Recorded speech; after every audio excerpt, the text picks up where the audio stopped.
Luso firmasining Safariel, ya'ni qumli, yirik qumli atechentasi hisoblanadi. Bu atechentani bir xilgi ustakalarimiz bizga kommentariyada yozishadi.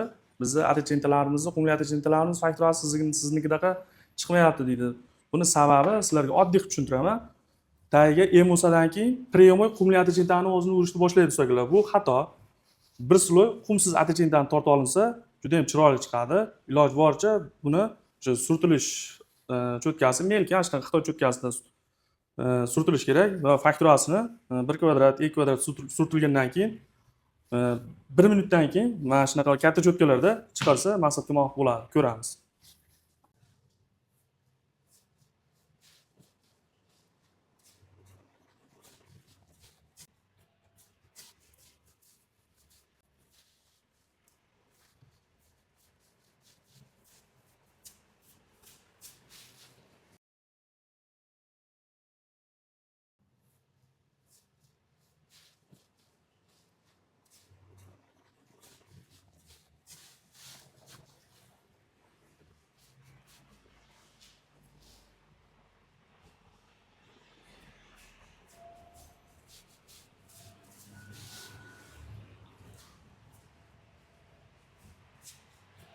Buni X shaklida kichkina cho'tka yordamida surtib oldik va buni faktura jarayoni xonaning haroratiga qarab 30 sekund, 40 sekunddan keyin sekin fakturasini ochamiz.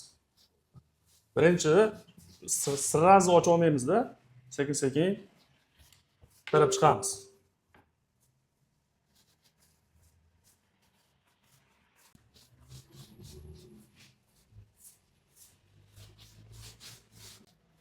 Faqat shu tempda davom etadi.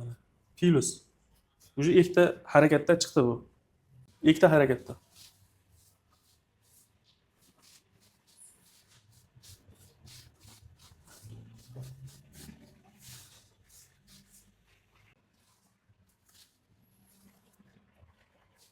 Mana bunga o'xshash dog'lari qurigandan keyin bir xil отражение beradi.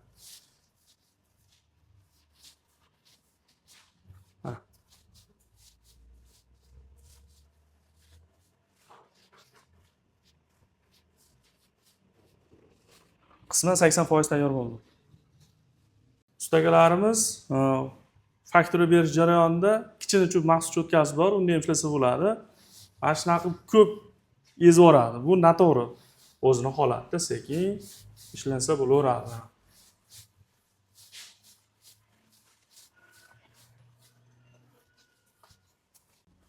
Shu aytgandek, plus shaklida ishlanadi bu faktura.